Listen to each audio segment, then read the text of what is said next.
On ne choisit pas sa famille. Je m'appelle Célina. L'histoire que je vais vous raconter a commencé il y a pas mal d'années maintenant. J'avais une dizaine d'années la première fois. C'était vers la fin de l'été, en août. On se retrouvait en famille dans la ferme de nos grands-parents. J'adorais cette période des vacances. Surtout étant fille unique. On se retrouvait entre cousins, cousines et on ne s'ennuyait jamais. Cet été-là, on était au grand complet. Il y avait Yann, 11 ans, Sonia, 9 ans, sa sœur, Tony, 13 ans, Janice, 5 ans, sa petite sœur, qui ne participait pas beaucoup à cause de l'écart d'âge, et surtout du fait que c'était une vraie cafeteuse, et Alex, 14 ans. Un de nos jeux préférés, en dehors d'aller se baigner et de sauter dans le lac, était de nous faire peur. Et on ne manquait pas d'idées. Les films d'horreur, bien sûr, mais aussi les histoires la nuit venue, et surtout l'étrange dernière maison au bout de la rue.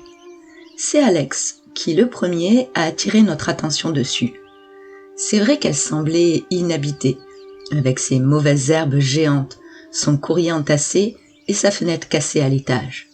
Et pourtant, même si on ne voyait jamais personne, il arrivait, la nuit venue, qu'on puisse apercevoir un peu de lumière provenant de la fenêtre cassée. On a alors commencé notre enquête. Nous nous sommes relayés afin de guetter la maison, dans l'espoir de voir, ou non, quelqu'un en sortir ou y rentrer. Au bout de 2 jours, on s'est rendu à l'évidence. Il n'y avait personne. La seconde phase, celle de l'exploration, allait pouvoir commencer. Bien sûr, c'est Alex qui a tout organisé. Aucun de nous n'avait envie d'entrer dans la maison pour la première fois de nuit. Donc, il fallait un plan infaillible pour que les parents ne se doutent de rien. Et c'est le lendemain qu'on est allé visiter la maison du bout de la rue. On a eu une bonne frayeur. Déjà, Tony s'est pris les pieds dans une vieille corde et a fait tomber un tas de détritus dans un fracas qui nous a bien fait sursauter. Ensuite, on a senti une horrible odeur. C'était la première fois qu'on sentait la mort. Un pauvre chat était suspendu à une poutre dans le salon. On n'était pas allé plus loin cet été-là, mais pas sans se promettre d'y revenir l'été suivant. L'été suivant, dès le 2e jour à la ferme, nous sommes tous partis pour aller voir la maison. Faut pas se mentir, on n'avait pensé qu'à ça toute l'année. La maison animait la plupart de nos discussions à chaque réunion de famille, avec un peu plus de spéculation à chaque fois. La maison est sûrement hantée, ou alors elle appartient à une sorcière, non, à un vampire. C'est pour ça qu'on ne le voit jamais en journée, non, à un tueur fou, etc. Et, à première vue, la déception. La végétation avait beaucoup poussé, ce qui d'ailleurs nous intriguait pas mal. En un an, autant c'était étonnant. Et des ronces avaient envahi le passage que nous avions emprunté l'été précédent. Nous devrions trouver un autre accès. Le 3e jour, en cherchant cet accès, on a trouvé une poupée décapitée et couverte de signes bizarres. Pour Sonia, c'était sûr, c'était forcément la maison d'une sorcière. Mais Yann n'était pas du tout d'accord. Pour éviter une dispute, Alex proposa qu'on pousse nos investigations et qu'avant de retourner dans la maison, on devrait fouiller tout le jardin et la vieille grange associée. On s'était pratiquement mis d'accord quand Sonia a vivement protesté. Il était hors de question qu'elle mette un pied dans cette grange encore plus effrayante, d'après elle. Ok, pour inspecter le jardin, mais rentrer dans la grange d'une sorcière, non merci. Et c'est reparti. Yann remet sur le tapis que c'est pas une sorcière, et patati et patata. Stop. On fait le jardin, et si on ne trouve rien de plus, on rentre dans la grange. Si Sonia ne veut pas, elle montera la garde. Une fois les règles établies, on a commencé une fouille minutieuse du jardin, dans l'espoir de trouver des indices sur le, ou la, ou même les propriétaires de cette étrange maison. Quoi de mieux qu'une vieille baraque flippante à explorer entre cousins pendant l'été? C'est Tony, le premier, qui trouva une vieille corde, rien de très incroyable, mais elle semblait tachée de sang. Puis Sonia qui cria assez fort pour qu'on lui reproche tous lui faisant remarquer que le but était justement de ne pas se faire remarquer. Elle avait trouvé une autre poupée décapitée. Enfin, décapitée à la base, mais dont la tête avait été remplacée par celle d'un animal grossièrement empaillé. Et moi, j'ai trouvé une petite hache à la lame émoussée et qui, elle aussi, semblait tachée de sang. Fort de ces trouvailles, les garçons étaient encore plus intrigués et voulaient absolument ouvrir la grange. Moi, j'étais partagée entre curiosité et peur. Finalement, on a remis l'exploration de la grange au lendemain. Ça faisait un bon moment qu'on était là et on voulait pas se faire calculer. Le lendemain, armés de torches, d'un petit canif et d'une demi-tonne de bonbons pour se donner du courage, on est retourné à la maison du bout de la rue. Et on a ouvert la vieille porte de la grange, passant mal d'ailleurs. On a dû tous s'y mettre pour réussir seulement à l'entrouvrir. Et tout ça pour voir que dans le fond, une fenêtre cassée offrait un accès bien plus facile et discret. Dedans, à première vue, rien de spécial, mais une odeur de moisissure et d'herbage brûlé, ou quelque chose dans le genre. Et en effet, il y avait une sorte de petit autel érigé sur le côté, avec des bougies, une croix bizarre faite avec des branches, et des petites poupées en paille assez effrayantes, qui nous ont d'ailleurs suffisamment fait peur pour qu'on sorte de là en vitesse. Et les spéculations ont recommencé. Pour Sonia, c'était évident que c'était l'œuvre d'une sorcière. L'idée du vampire fut définitivement abandonnée, mais pas celle d'un tueur fou. Il fallait continuer à chercher, en tout cas un peu plus avant de remettre les pieds dans la maison. Et les jours suivants, nous avons appris qu'il n'y avait pas de disparition d'animaux, mais qu'une chèvre avait été retrouvée dans un piteux état, encore en vie, mais en partie tondue et avec un signe étrange gravé dessus. Malheureusement, on n'a pas réussi à en savoir plus, et nos vacances furent écourtées à cause de notre grand-père qui a dû être hospitalisé. Nous devrions remettre nos investigations à l'été suivant. Heureusement, l'été est arrivé assez vite. Mais finalement, j'aurais peut-être préféré que ces vacances n'aient jamais lieu. Comme l'année précédente, notre première activité a été d'aller voir la maison du bout de la rue. C'était notre deuxième jour à la ferme et les vacances promettaient d'être animées. Dans le jardin, nous avons trouvé un nouvel autel de fortune. Une grosse pierre sur laquelle étaient collées 3 bougies, 2 noires et une rouge. Il y avait aussi des traces rouges sang et Yann a remarqué un lambeau de chair, provenant sûrement d'un animal vu les poils. De quoi alimenter nos conversations un peu plus. Dès le lendemain, nous avons appris qu'une chèvre avait été encore retrouvée, mutilée, mais morte cette fois et sans la tête. Les discussions sur le sujet allaient bon train, y compris du côté des adultes qui commençaient à être inquiets et un peu plus sur notre dos malheureusement. Les jours suivants, on a dû se tenir à carreau et rester presque toute la journée à la ferme. 3 jours après, aucun événement ne s'étant produit, nous avons pu récupérer un peu plus de liberté. Évidemment, nous n'avions qu'une envie, la maison du bout de la rue. Mais impossible d'y aller tous en même temps sans se faire prendre. Alors, c'est Alex qui est parti le premier, avec l'excuse d'aller nous acheter des bonbons.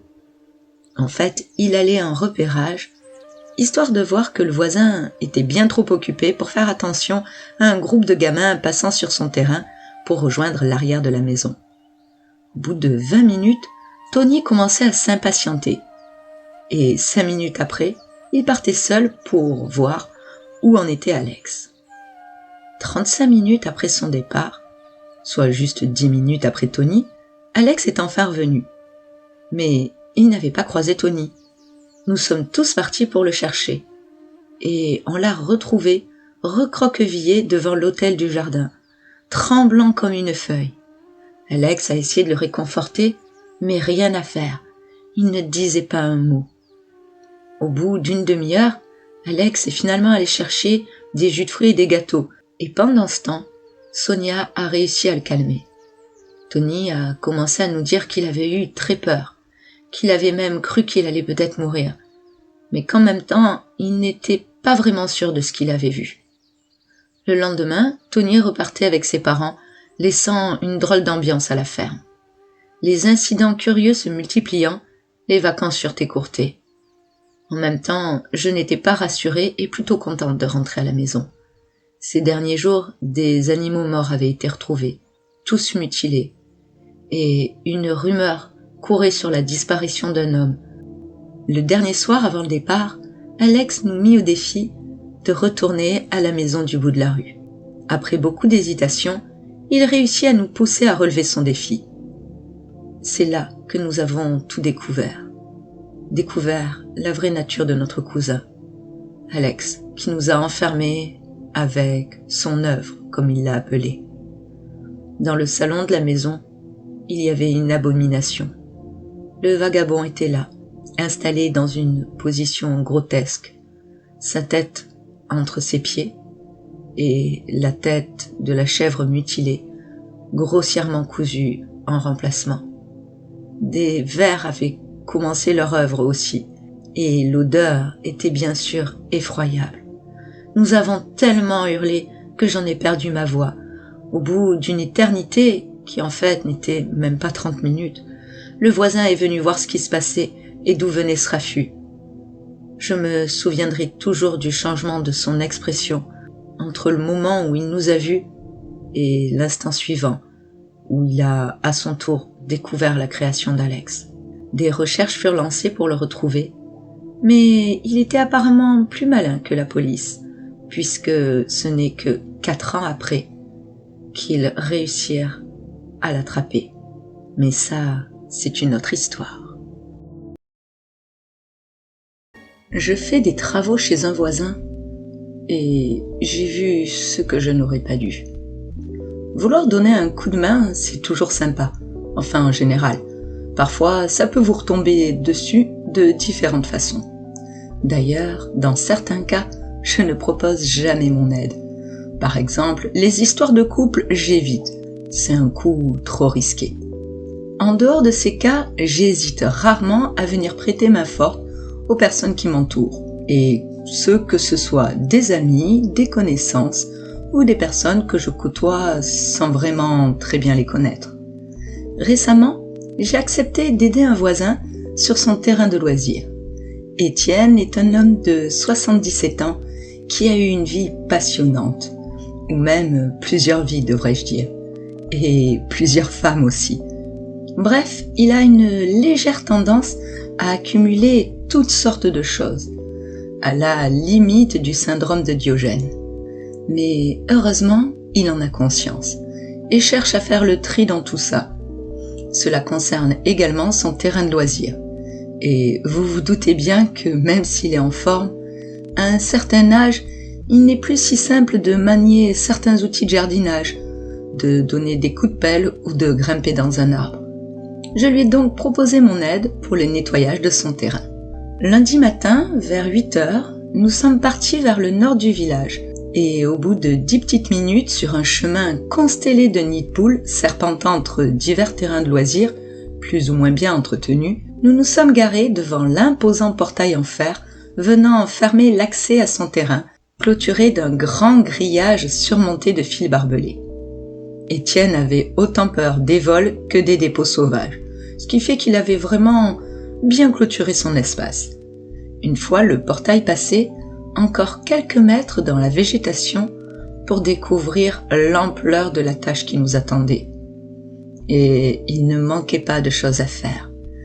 Tous les arbres demandaient à être taillés, les haies également, et l'espace potager semblait n'être qu'un lointain souvenir. Le ruisseau qui devait passer sur la droite était sec, complètement encombré de feuilles et de branchages, et même des gravats. Il y avait aussi 2 énormes monticules de terre à faire disparaître et un petit cabanon en piteux état qui avait besoin d'une porte et d'une nouvelle couverture pour sa toiture. Il y en avait bien pour plusieurs jours. Ça tombait plutôt bien parce que j'avais 3 semaines de congé devant moi. Et en s'y mettant tous les jours, on aurait probablement terminé beaucoup plus tôt que ce qu'on pensait, et en quelques jours ça devrait être terminé plutôt que d'étaler ça sur plusieurs week-ends. Et en effet, on avait un bon rythme. En plus d'être très bavard et intarissable sur ses histoires, Étienne avait une bonne forme générale et maniait assez bien les outils. Au bout de 3 jours, j'ai commencé à m'attaquer au premier monticule de terre. Et en déplaçant la terre, j'ai trouvé quelque chose de bizarre. Oh, je vous rassure, rien de trop glauque ou de dégoûtant, aucun morceau de doigt ou quelconque partie de corps humain d'ailleurs, et heureusement. Mais plutôt un objet que je n'aurais pas pensé trouver dans un gros tas de terre. Une pince à cravate, une très jolie pince à cravate. Je l'ai mise de côté pour la donner à Étienne et j'ai continué à donner des coups de pelle. Puis, j'ai trouvé autre chose qui m'a mis un petit peu mal à l'aise. J'ai trouvé un portefeuille. Un portefeuille en cuir de belle qualité et qui, en dehors de la terre, n'avait pas l'air abîmé ou très usé. Je l'ai ouvert et j'ai été très surprise de voir qu'il était plein. J'ai bien vu que ce n'était pas celui d'Étienne et j'allais regarder le nom de famille inscrit sur la pièce d'identité quand Étienne est arrivé. Je lui ai donc fait part de ma découverte et il m'a dit qu'il irait voir à la municipale si quelqu'un avait fait une déclaration de perte et a enchaîné sur le fait qu'on avait vraiment bien avancé et qu'il était content. On allait pouvoir s'arrêter là pour aujourd'hui, il était déjà à 16 heures. J'étais pas mal fatiguée aussi, j'acquiesçais donc à son affirmation. Après cette journée bien crevante, je me suis fait couler un bain, commandé une pizza et installé sur le canapé devant une série d'horreurs. Après tout, j'étais quand même en vacances et je n'avais aucune envie de cuisiner ou de réfléchir à quoi que ce soit. J'habite dans une petite maison traditionnelle de plain-pied, à la limite du cliché, si ce n'est que ma barrière blanche est en fait couleur bois et elle doit bien monter à 2 mètres, histoire d'être sûr que Tiki, mon Jack Russell, ne puisse pas sauter par-dessus. Mon petit père est chez le veto pour quelques jours. Une intoxication apparemment, ce qui est curieux parce que je fais super gaffe avec lui, vu qu'il a tendance à vouloir croquer tout ce qu'il trouve. En général, à peine franchi le portillon, qu'il saute partout et m'accompagne joyeusement jusqu'à ma porte d'entrée, que d'ailleurs je ne verrouille jamais. En même temps, entre la clôture haute et toujours verrouillée, la mamie qui surveille tout à ma droite et le jeune retraité de l'armée, chef du groupe de voisins vigilants à ma gauche, je suis assez bien entouré. Sans compter monsieur et madame sécurité juste en face. J'aime bien les appeler comme ça, car lui délivre des cours d'autodéfense et elle des cours de secourisme. Je fais d'ailleurs attention, quand je regarde un film ou une série, à ne pas trop me laisser aller à crier de peur. Je me contente de frissonner. Car un soir où je me suis laissé aller et j'ai crié, ils ont tout de suite débarqué afin de s'assurer que tout allait bien. Donc j'évite de me faire déranger maintenant. Et ce soir, après une bonne pizza et ma petite dose de frissons, je suis partie me coucher. Et si je n'ai pas l'habitude de verrouiller la porte d'entrée, j'ai pris l'habitude, lors de mes études et de mes années en CTU, de verrouiller la porte de ma chambre. Donc, après avoir soigneusement fermé à clé ma porte, j'ai plongé dans les bras de Morphée. Mais vers 3 heures du matin, un bruit m'a réveillée. J'ai eu l'impression d'entendre mon portillon. Après quelques instants à tendre l'oreille, je me détends, quand soudain j'entends clairement la porte d'entrée s'ouvrir. J'en ai le souffle coupé. Je me demande ce que je dois faire. Comment réagir? La porte d'entrée n'est pas si loin de ma chambre. Que veut l'intrus? Est-ce que c'est un voleur? Et merde, rien n'a de valeur, et le peu que j'ai est ici, dans ma chambre avec moi. C'est sûr, quoi qu'il veuille, il va venir ici. Et oui, j'entends des pas qui se rapprochent. Ma respiration s'accélère. Et là, je vois la poignée qui commence à bouger. Je me précipite sous mon lit et je croise les doigts pour que cette fichue porte tienne le coup. Et j'ai peur. Ma respiration est maintenant complètement saccadée. J'ai l'impression d'étouffer. Et ma ventoline est restée sur la table de nuit, zut. Cette porte qui semble vouloir sortir de ses gonds. Puis le silence. Juste quelques secondes où le temps semble suspendu. Et un fracas avec des éclis de bois. Il a défoncé les gonds à coups de hache. Et la porte s'est ouverte avec fracas. Au même instant, et avec une coordination totalement improbable et incroyable, je glisse de ma cachette, sors de sous mon lit et me précipite hors de la chambre, fonçant vers la sortie, alors que mon assaillant, lui, a sauté sur mon lit, sans même s'apercevoir que je n'y étais plus, me laissant ainsi le temps de rejoindre mes voisins sécurisants et de prévenir la police. Étienne fut arrêté. Sa propriété et son terrain minutieusement fouillés, pour y découvrir les restes de sa dernière femme et de son dernier compagnon. La gardienne du centre ésotérique. Cette fois, les amis, on va avoir une approche différente. Je me suis bien renseignée sur le bâtiment que j'allais garder et j'ai découvert pas mal de choses. Je pense que dès le début, je vais pouvoir établir certaines règles, car je pense déjà savoir que quelques surprises m'attendent pour cette nuit. En effet, le bâtiment que je vais surveiller n'est autre qu'un centre ésotérique.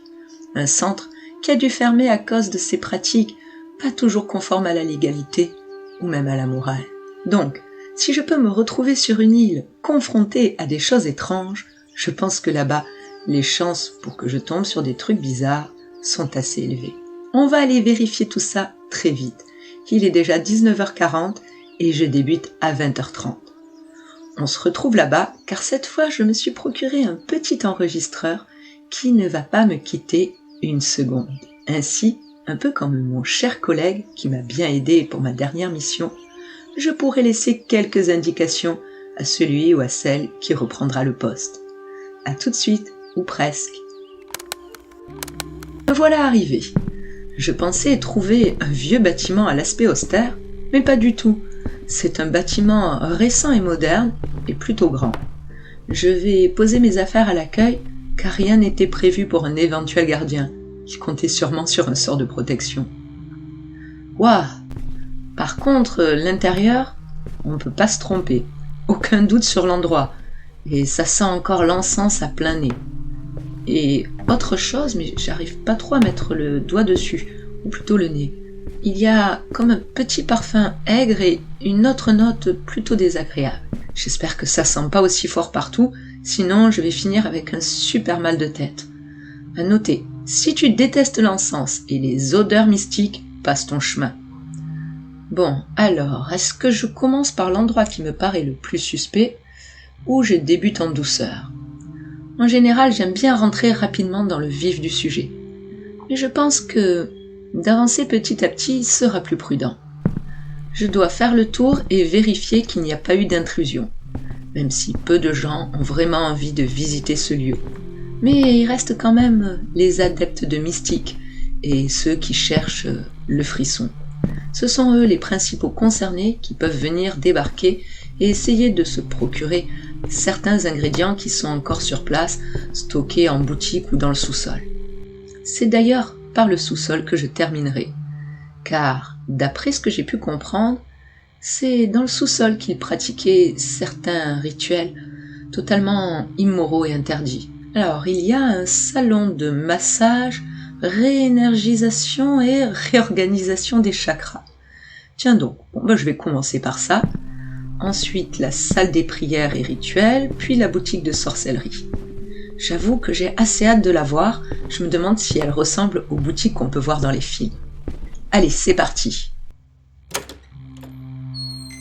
Oh, c'est ça qu'ils appellent un salon de massage? Mais c'était quel genre de massage? Franchement, ça ressemble plus à une salle de torture ou de BDSM à la rigueur. Je suis complètement décontenancée, je m'attendais pas à ça. Vraiment, je suis perdue. Je sais que ce centre a fermé à cause de ses pratiques douteuses, mais je pensais qu'il ne parlait que des choses qui se passaient au sous-sol. Là, j'en suis plus trop sûre. Eh oh! Mais qu'est-ce que vous faites là? Vous n'avez pas le droit d'être là. Le centre est fermé, définitivement. Eh oh! Vous m'entendez? Il y a quelqu'un dans le fond de la salle, assis en tailleur entre un espèce de gros lot de chaînes épaisses en métal qui pendouille du plafond. Je vais m'approcher doucement. Monsieur ou madame? Vous m'entendez? Je vais me rapprocher. Oh putain, on dirait qu'en fait il est suspendu par les chaînes à l'aide de gros crochets plantés directement dans sa chair. Oh, plus je me rapproche et plus c'est glauque. Son teint est cireux. Oh merde, pardon pour les grossièretés, mais pardon. Il y a des cavités, enfin il a les cavités vides. Il y a pas d'yeux. Et son expression est déroutante. Oh, il faut que je trouve comment le décrocher, le pauvre. Je vais essayer de monter sur le côté, vu qu'il y a d'énormes grilles fixées au mur, avec des espèces de tentures ci et là, ça va pas être facile. Bon, je vais essayer de monter. Voilà, je monte. C'est vraiment pas facile. Mais il est où maintenant? Eh zut, je me suis fait avoir. Super. Bon, première bêtise, fallait pas y aller. Et maintenant, je dois redescendre.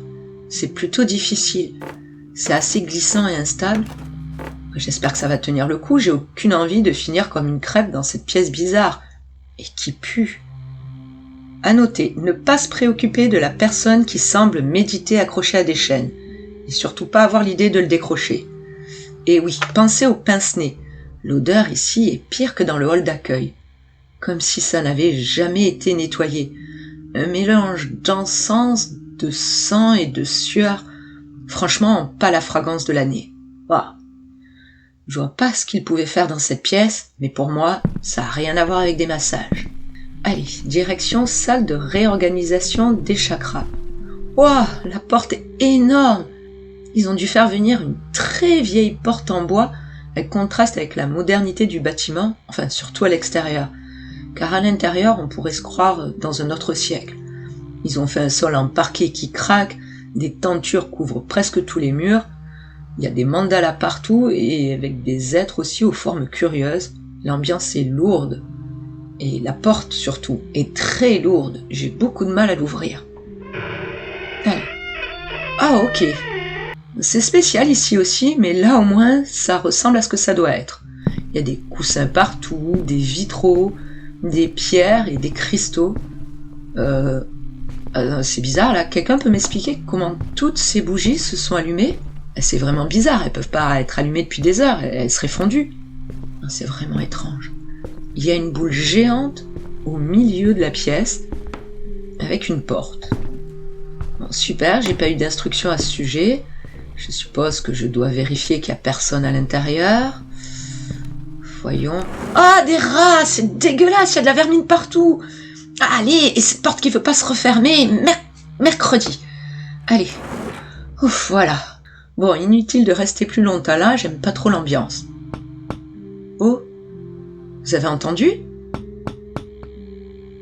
Il y avait personne dans la pièce, non? Non mais, je comprends rien. Pourtant, il y a quelque chose qui toque à la porte de la boule géante. Je vais quand même pas la réouvrir. Non mais, je comprends pas.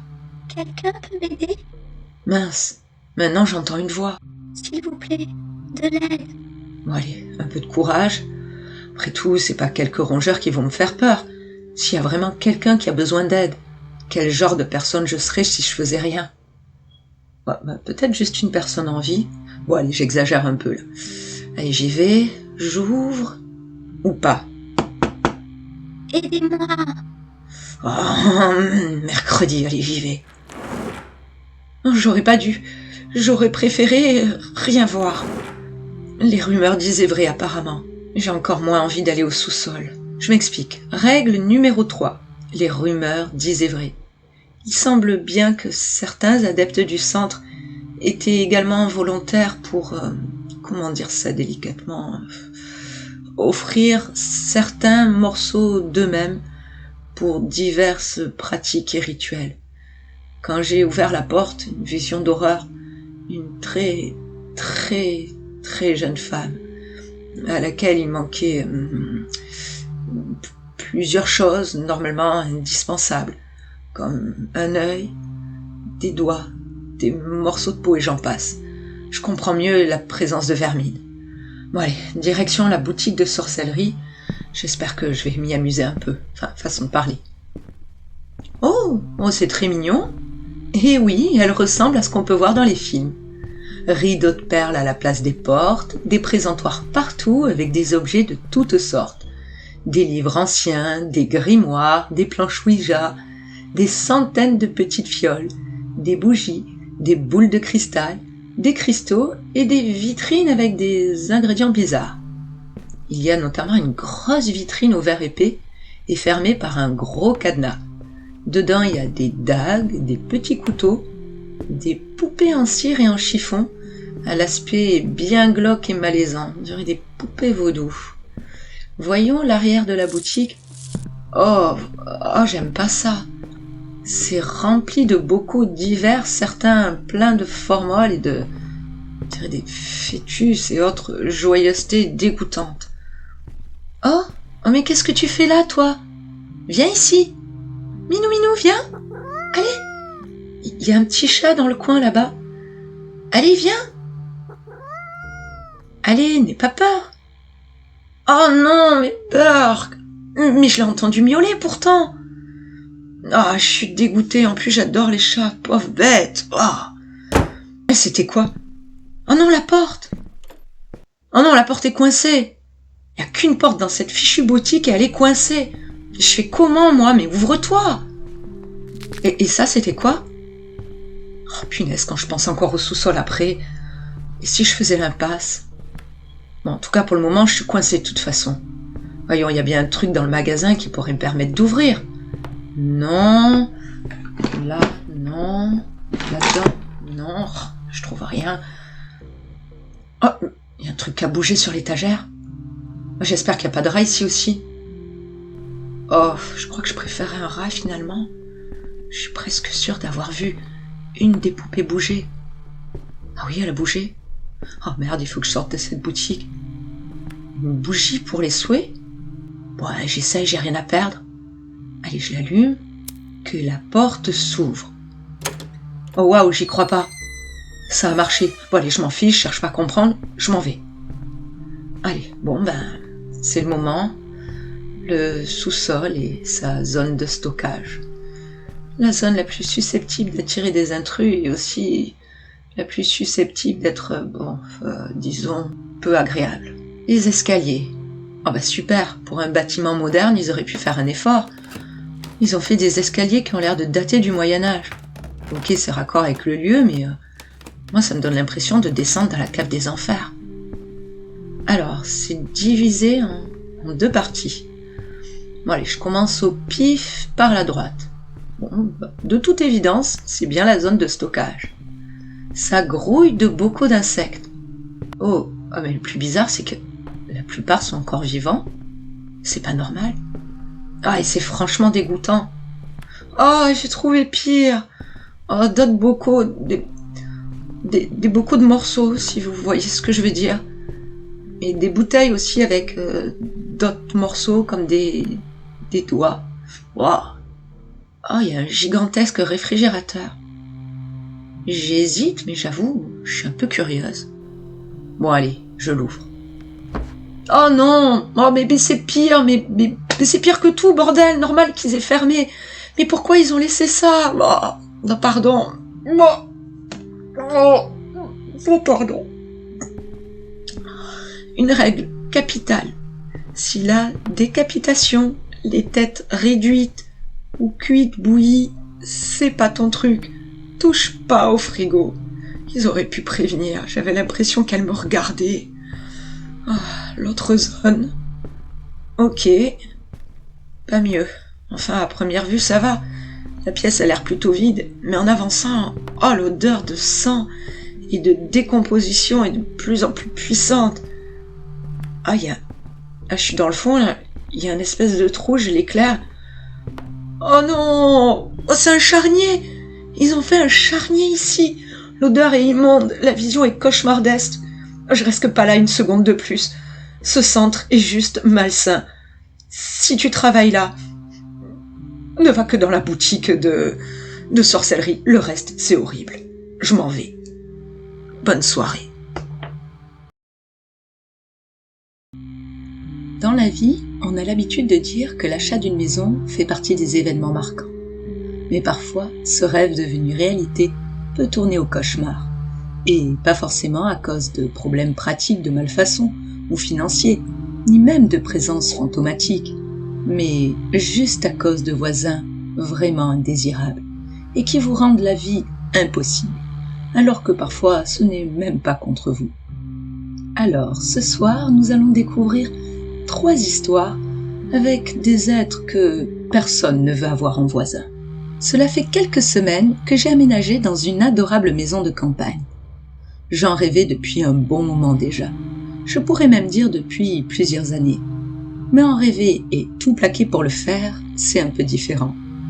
Et j'avais peur au début, peur de quitter mon taf, même si dire au revoir à ce travail que je n'ai jamais vraiment aimé, c'était plutôt un soulagement.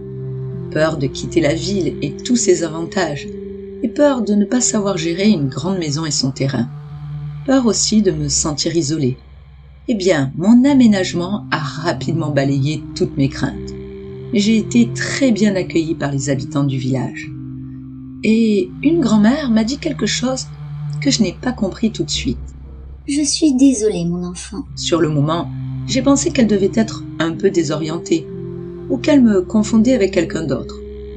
Aujourd'hui, je pense que c'était plutôt par rapport à ma maison, ou plutôt à mon voisin. Avant d'acheter la maison, j'ai visité la bâtisse et son terrain, bien sûr. Mais j'ai aussi fait un petit tour dans le quartier et dans le village, où je n'ai rien remarqué ou appris de particulier. Quand j'ai aménagé, j'ai rencontré la plupart de mes voisins, à l'exception de Ben Sullivan, qui tenait une sorte de ferme à l'arrière de mon terrain.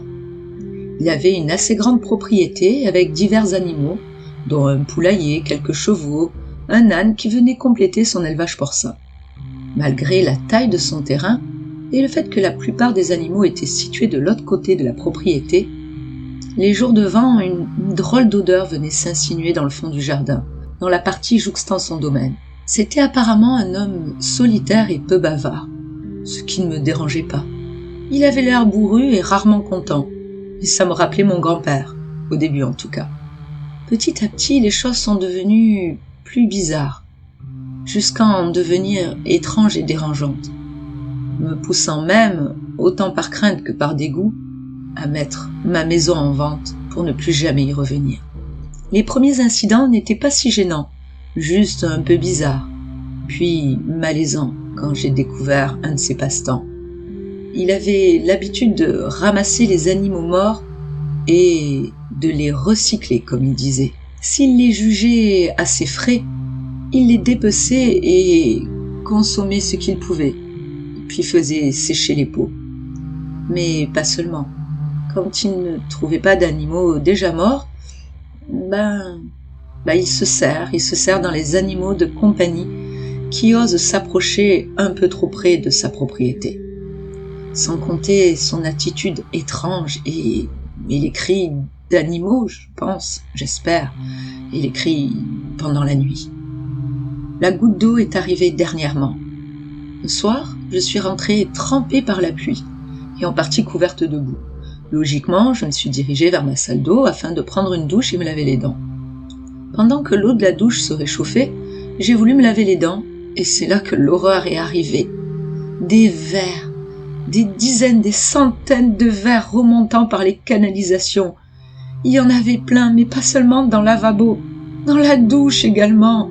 J'aurais pu me prendre une douche de vers, c'est horrible. C'est sûrement à cause de son élevage bizarre, qui a carrément eu des vers qui débarquent par les canalisations. Un vrai cauchemar que je ne suis malheureusement pas prête d'oublier. Voilà pour cette première histoire. Je ne sais pas ce que vous en avez pensé, mais personnellement, je déteste les vers et je suis bien contente de ne pas avoir été confrontée à une telle situation. Pour la seconde histoire, nous allons partir dans une ville, dans un petit quartier résidentiel comme il en existe des milliers dans le monde, avec un voisin comme il doit malheureusement en exister beaucoup. Charlotte et Julien ont acheté un petit pavillon avec jardin dans un des nombreux quartiers résidentiels que compte leur ville. Ils ont choisi ce quartier en particulier pour sa tranquillité, ses allées bordées de peupliers et de massifs fleuris, et surtout sa proximité avec la nature. Un vrai petit coin de paradis. Ils y voyaient là le cadre idéal pour pouvoir fonder une famille. C'était avant de se rendre compte que le mal peut se cacher n'importe où, prendre diverses formes, et s'il peut être partout, il peut aussi être dans une petite maison de banlieue, sous les traits d'un papy d'apparence charmant. Au bout de 2 petites semaines, Charlotte et Julien avaient fait la connaissance avec l'ensemble du voisinage, y compris le vieux Fred. Ce dernier devait avoir autour des 75 printemps et vivait dans la maison d'en face. Une petite villa en plein pied avec une terrasse à l'avant et à l'arrière. Un rocking chair était installé sous le porche et le jardin était parfaitement entretenu.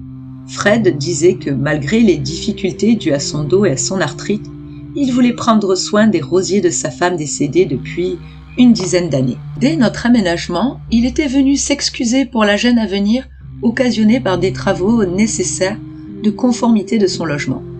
Il avait besoin de faire différents aménagements pour pouvoir continuer à vivre chez lui en toute indépendance. Au fil des mois, des liens se sont tissés entre Fred, Charlotte et Julien.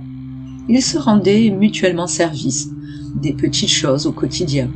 Mais petit à petit, Fred a commencé à devenir plus intrusif et un peu plus étrange aussi, avec des réflexions parfois totalement inappropriées et d'un genre douteux. Puis les travaux chez Fred semblaient de plus en plus fréquents et bruyants. Pourtant, il ne faut pas des mois de travaux pour installer une barre de douche ou même refaire un système de chauffage.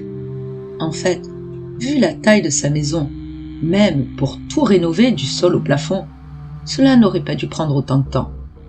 Et ces travaux incessants commençaient sérieusement à jouer sur la santé de Julien, qui n'arrivait plus à dormir suffisamment, sans compter les multiples visites quotidiennes et non désirées de Fred, limite s'il n'habitait pas chez eux. Et malgré les demandes de plus en plus fermes du couple, il refusait visiblement de comprendre qu'il dérangeait. Les événements ont pris une tournure plus glauque et effrayante quand ils ont fait le rapprochement entre certaines disparitions et leurs voisins, avec, pour point culminant, le débarquement en force des forces de l'ordre, exigeant la destruction de la dalle de béton fraîchement coulée à l'arrière de la maison. Je ne pense pas avoir besoin d'expliquer ce qu'ils ont découvert sous la dalle, mais pas seulement. L'enquête est toujours en cours, mais pour le moment, ils ont déjà mis à jour 3 corps. L'histoire ne dit pas si Charlotte et Julien ont choisi ou non de déménager. Mais en même temps, comment savoir dans quel quartier ou à côté de qui ils vont s'installer? Pour cette dernière histoire, on va retourner en ville, chez Vanessa cette fois, dans un bel appartement situé à l'avant-dernier étage de son immeuble. Je m'appelle Vanessa et j'habite dans un immeuble du centre, plutôt bien situé aux abords d'un grand parc. Mon appartement est à l'avant-dernier étage et il est plutôt grand, en fait vraiment spacieux. Je n'aurais pas pu me l'offrir si j'avais dû l'acheter, ou même si je devais le louer. Je n'en ai malheureusement vraiment pas les moyens actuellement. En fait, il est à ma grande-tante, qui a décidé d'aller vivre à l'année au Costa Rica. Et du coup, c'est moi qui en profite. J'y habite depuis déjà 3 ans. Et vu qu'elle ne compte pas revenir, je lui verse un modeste loyer et j'ai pu l'aménager à mon goût. Depuis peu, ma vie si heureuse tourne à l'enfer. Il y a à peu près 2 mois, l'appartement situé au dernier étage, donc juste au-dessus du mien, a été vendu. Et le nouveau propriétaire est difficile d'approche. C'est un homme bien bâti, à la carrure impressionnante, un peu comme celle d'un militaire ou d'un boxeur, âgé d'une 60aine d'années, et en plus il a une particularité. Il souffre de parasomnie, je crois, une forme particulière du somnambulisme, ce qui, normalement, ne devrait poser aucun problème. Je ne sais pas si vous connaissez cette pathologie, le somnambulisme, la parasomnie, qui font partie des troubles du sommeil. Ce sont des événements, disons plutôt indésirables, qui se manifestent après l'endormissement, pendant le sommeil ou parfois au moment de l'éveil. C'est plutôt rare, je crois qu'environ seulement 4% des adultes présentent ce trouble. Et encore, dans ses formes les plus importantes, je crois que c'est encore moins. Et il a fallu que mon nouveau voisin en soit atteint. Je n'ai rien contre, sauf que j'ai découvert que les murs étaient bien plus fins que ce que je pensais.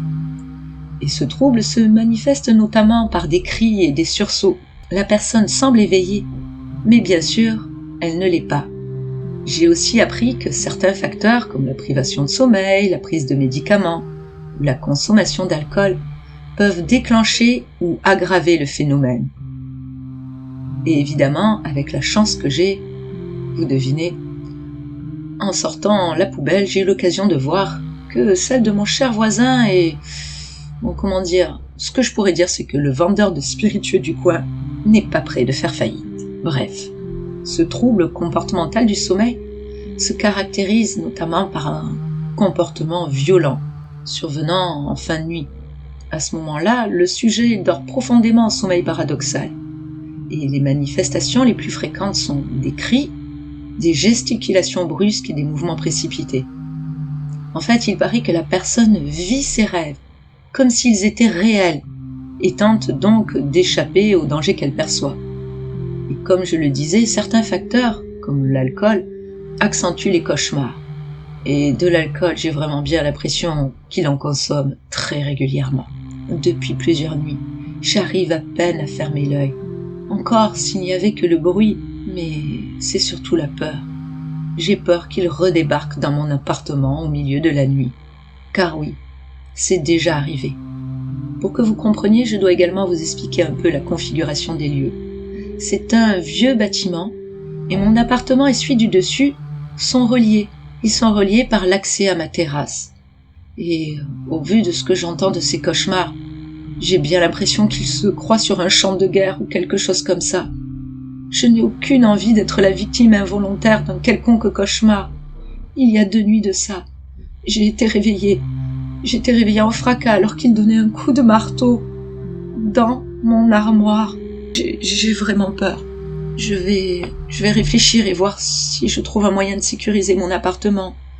Ou si, simplement, je renonce à ma vie actuelle et que je déménage pour un mini-studio dans un quartier peu fréquentable au vu de mes finances actuelles. Bon, je vous tiendrai au courant. Très vite, j'espère. Eh bien, j'espère qu'elle va vite trouver, car ce serait vraiment dommage pour elle de devoir renoncer à son logement parfait. Je pense qu'on aura de ces nouvelles très rapidement. Sur ce, je vous souhaite une bonne soirée et je vous dis à la prochaine fois.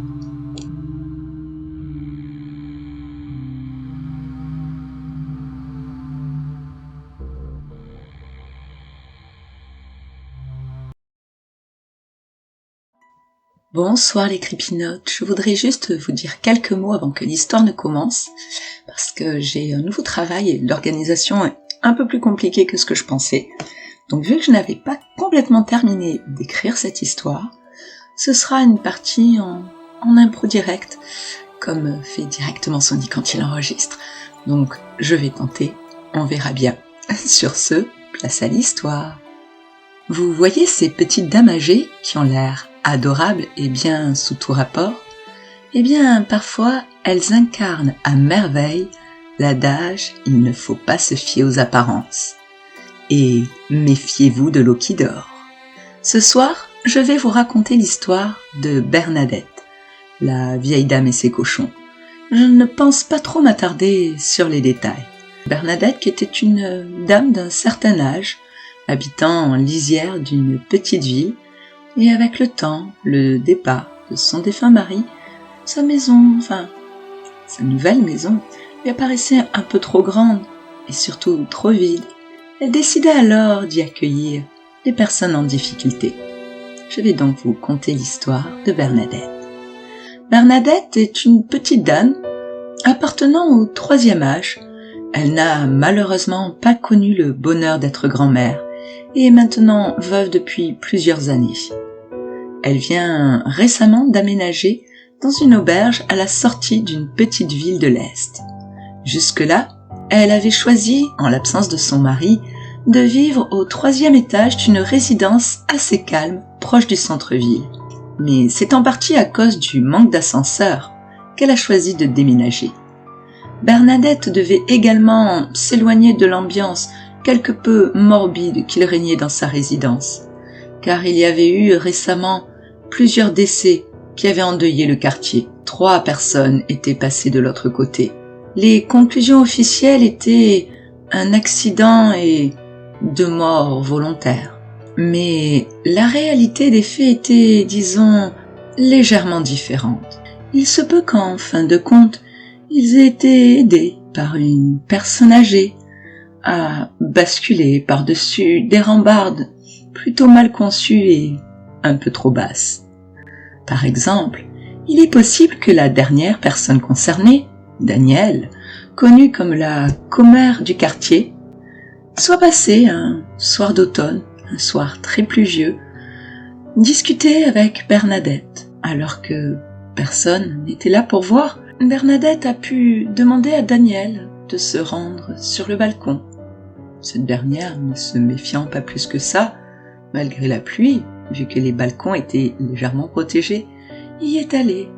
Il se peut également que Bernadette lui ait demandé de se pencher légèrement afin de regarder ses nouvelles jardinières installées à l'extérieur, et que, lorsque Danielle se soit penchée, Bernadette, à l'aide de sa canne, ait attrapé les pieds de Danielle et ait fait basculer cette dernière.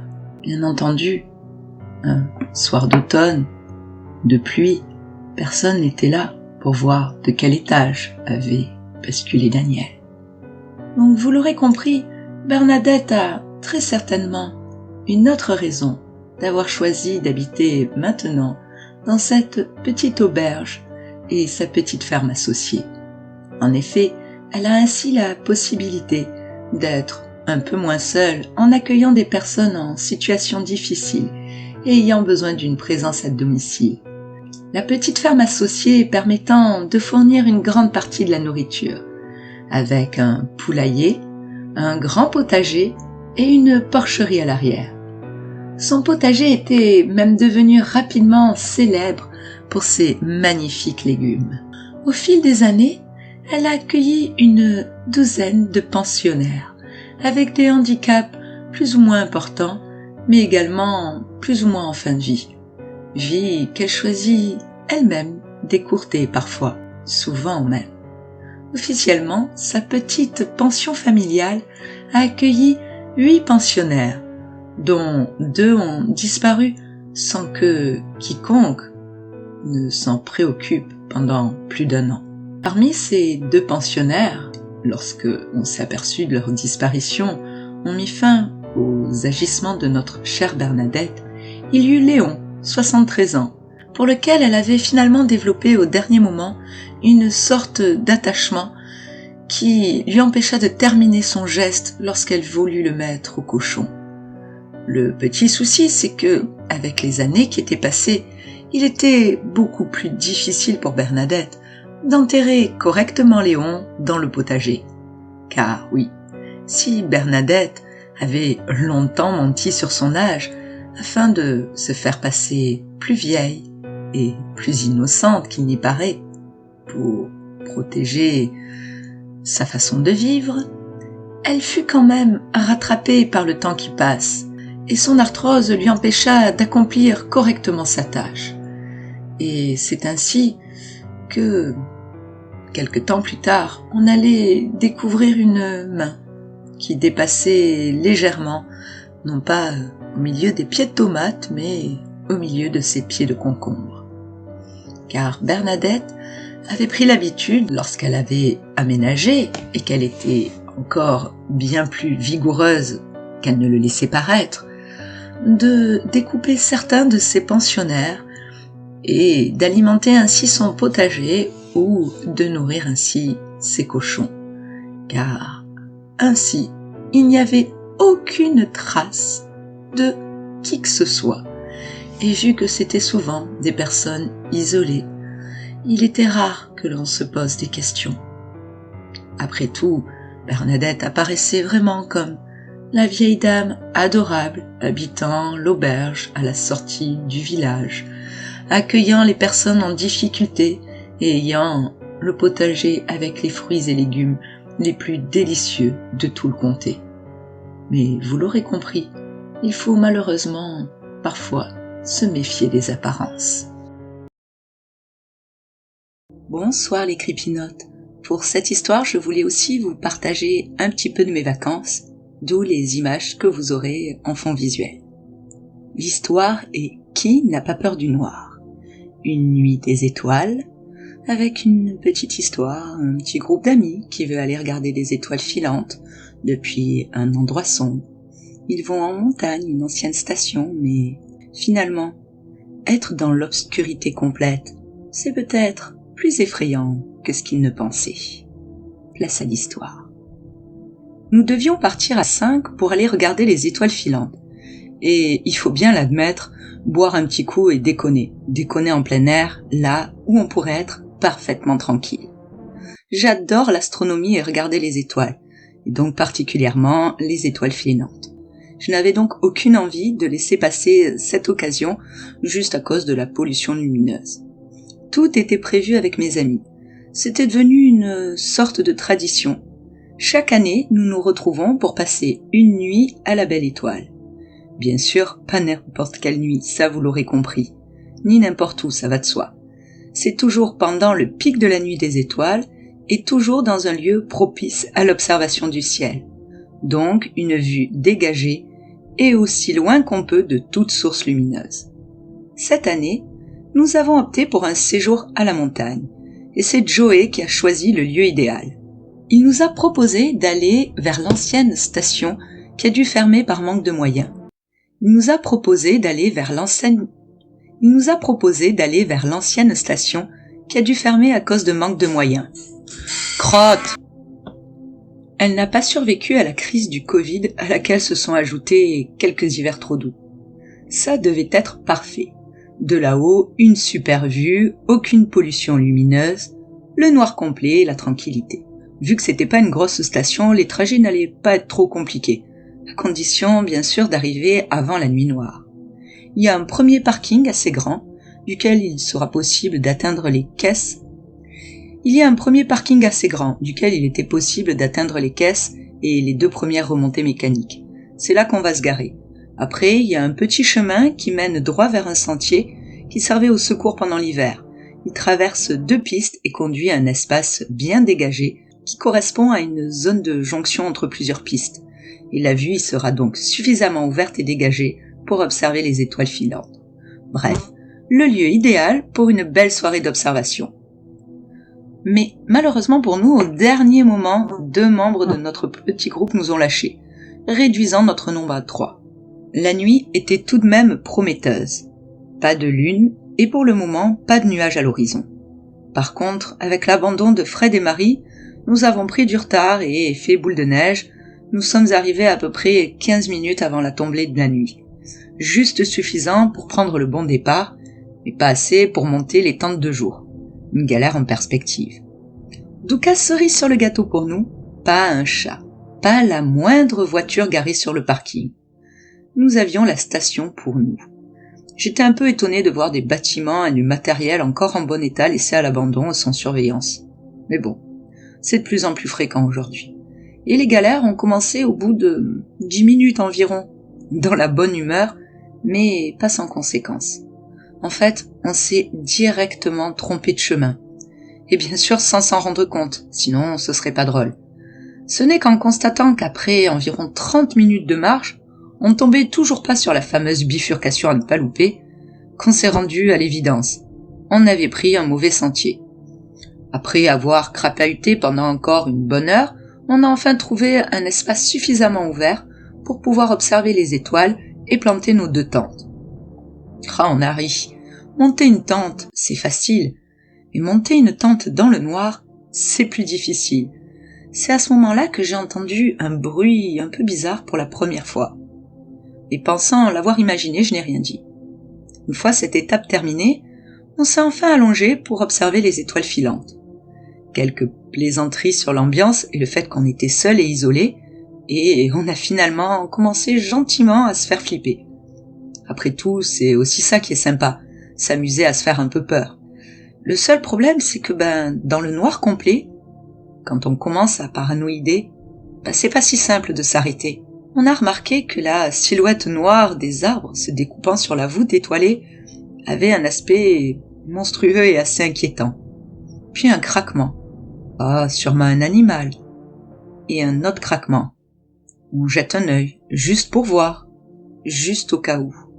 Et zut, c'est pas rassurant du tout. Il se pourrait bien qu'on ne soit pas si seul que ça. Marc et moi avons vu une silhouette disparaître dans la pénombre entre les arbres. Et bien évidemment, avec notre chance, la lampe de poche nous a lâchés. Vous pourriez vous dire, ils ont qu'une lampe de poche ?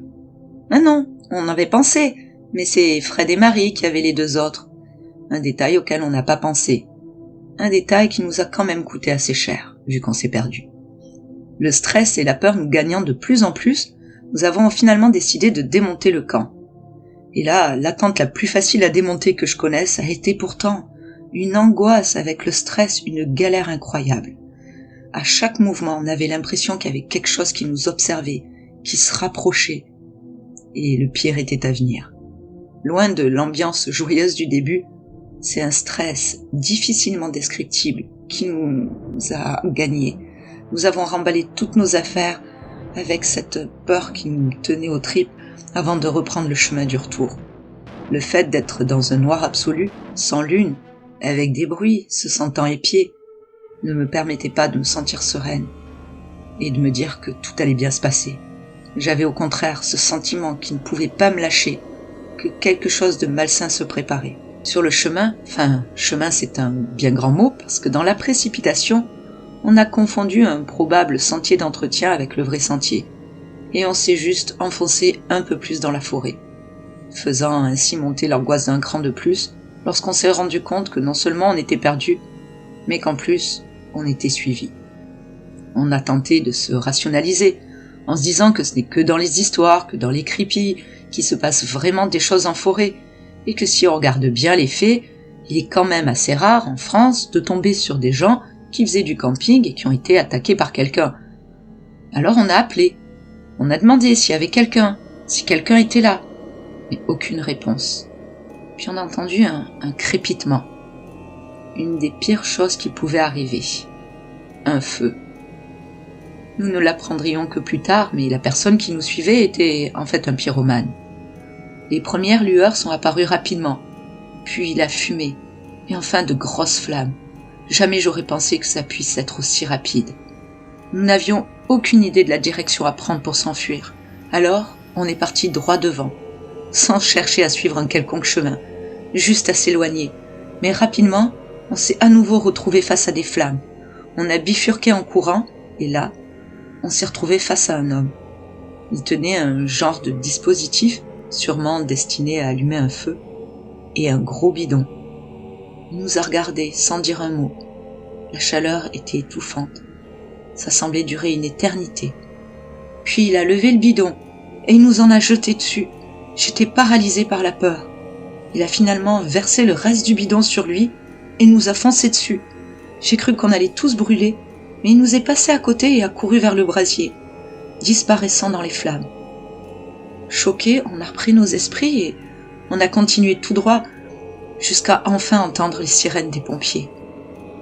On s'en est sorti de justesse avec quelques brûlures superficielles, une légère intoxication due aux fumées, mais ça aurait pu être tellement pire.